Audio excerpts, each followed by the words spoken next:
Briahna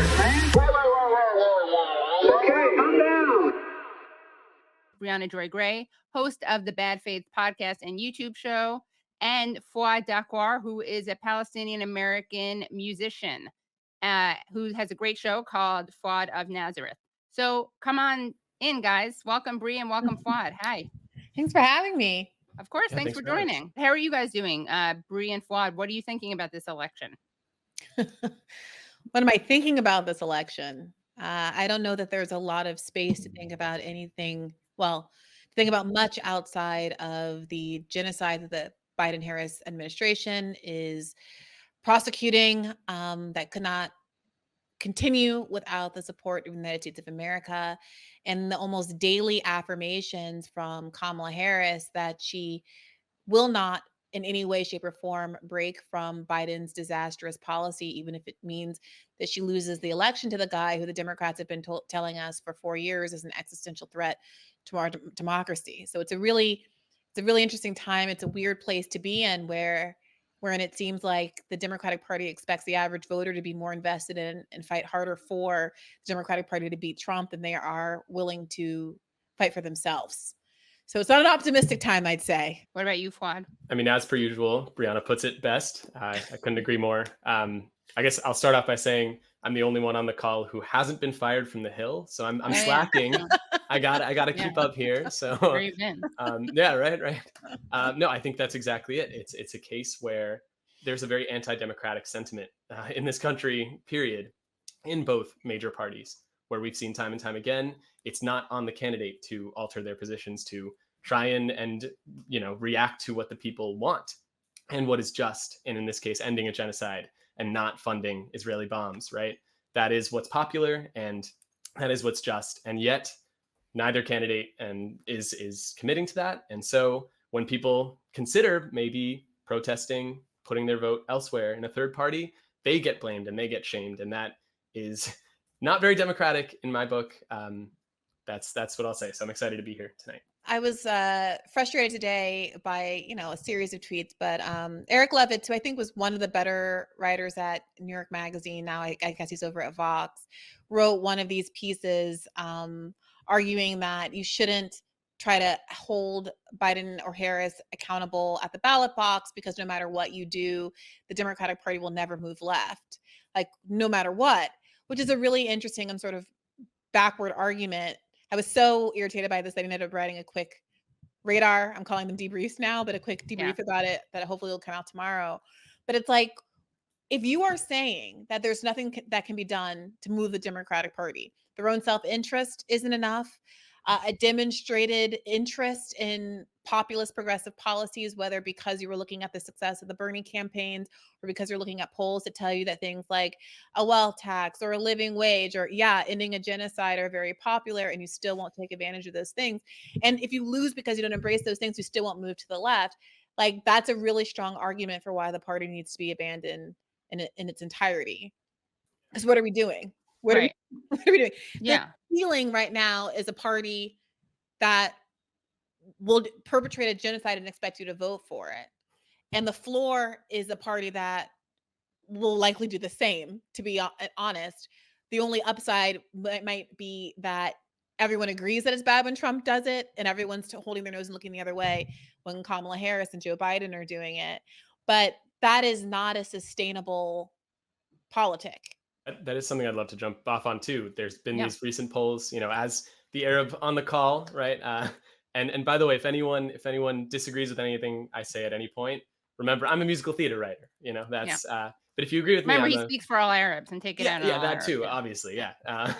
But with that being said, there's these recent polls showing that Trump is suddenly leading among Arab Americans, which just shows how sort of hopeless Arab Americans in this country are. We really can't see any hope in Kamala. She has doubled down on saying that no policy will change from the Biden campaign, despite the fact that that's what the majority of the country wants to see, right? So we're witnessing a genocide at her hands. And at the same time, we're seeing the rhetoric from Trump that is infinitely worse. And we know his record is not anti-war, despite what he's saying. Yeah. The Democratic Party is playing into Trump's hands by adopting this Cheney strategy where we're suddenly hugging the warmongering family of our time. Yep. In fact, there's a clip of Donald Trump saying basically, why are they bringing in Cheney? I mean, Muslims hate her. Muslim Americans hate her. Her family killed a lot of Arabs.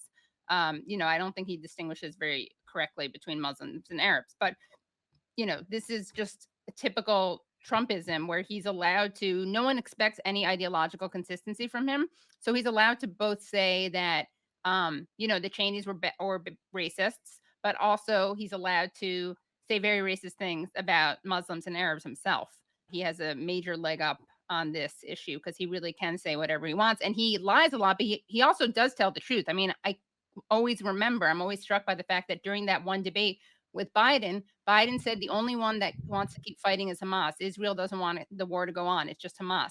And Trump is like, what are you talking about? Israel wants to keep fighting and they should finish the job, which is exactly like that's Trump in a nutshell. Like he says the truth and then he says the morally reprehensible thing, which is, again, another edition of Who Said It, Trump or Chomsky, which is when it's something that either of one of them could have said. But Chomsky, had he said that Israel wants to keep fighting, he would have said that's because, Israel's a genocidal state, whereas Trump is like, they should finish the job. Earlier, maybe some months ago, things were terrible, obviously, but I was hopeful about what kind of opportunities the mass discontent with the Democratic Party and the Republican Party might lead to.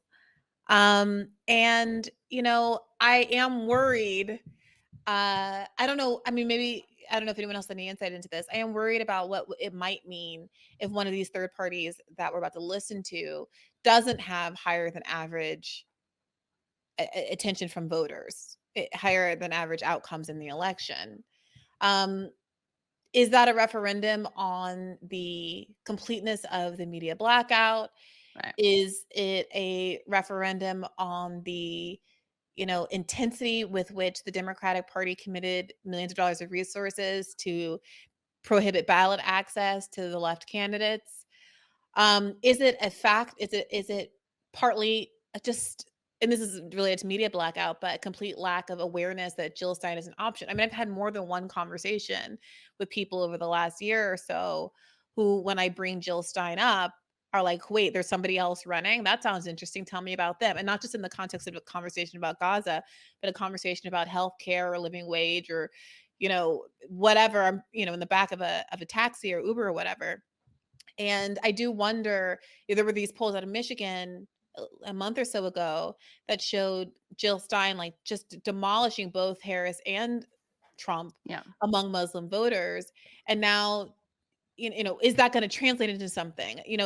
Trump leading with Muslim voters, how do you reckon those two things together? Is the Muslim American community and the Arab American community aware of Jill Stein? Are they in Michigan but not in other states? Like, I'm very curious about what is actually going on. I'm afraid we might not know until election day. I'd like to know now and see if there's anything that can be done about it in the next couple of weeks. But And I think also what we know is that no matter what happens, she will be blamed and vilified, as will her supporters. So if there's not a significant presence, if she doesn't win a lot of votes, it'll be, oh, look, the Greens are ineffective. They're losers. They're people, are a bunch of losers who won't even leave the house to vote, blah, blah, blah. If she does do well, of course, she'll be blamed. If Trump wins, she'll be blamed for that. Even though, I mean, there's studies on this, which is that, oh, nice, vote Green. Is that why you're wearing that color? I didn't even realize I'm wearing that color too. Look at. Oh, I was wearing an IDF. Oh my God, jacket, we're all wearing green. Yeah, right. That's kind of cool. So Freudian slip, except for on Brie's part, where it's very intentional, obviously. But people. I mean, you had like Ben Jealous making this point, and Ben Jealous is not a fan of the Green Party. But I remember in 2016, he was like, "You guys stop blaming Stein for this. There are a lot of the people who voted for Stein were not going to vote for Hillary Clinton anyway. It's not like, but for Hillary Clinton, it's not like, but for Jill Stein, they were going to be voting for Hillary Clinton. Yeah. Can we talk about that argument for a second? Yeah. I understand why we make that argument. I've made that argument in the past. And I think for some people it's true. At the same time, I want it to be the case that millions and millions and all of the people who would vote Democrat ultimately decide to abandon the Democratic Party and start a new party, join the Green Party, whatever it is, because the Democratic Party is just not sustainable. Right. The world is not sustainable relying on the Democratic Party to do the right thing. And I say the world because the entire globe is subject to the implications of Democratic Party policy and Republican Party policy, but like this is the better of our two evils, ostensibly. Right. So yeah, like I understand defensively wanting to say it's not our fault, but then sometimes I'm like, well, You want I us to want have it the to be our power to do fault. that. Right. And Yeah.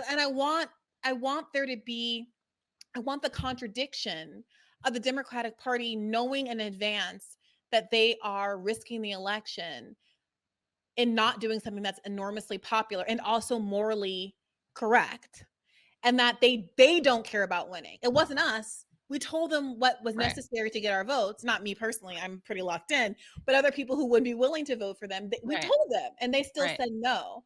And that's to me how you start to crack away at people's belief that the Democratic Party is a good 2024 party, election that More and entitled they're to on our it, side. right?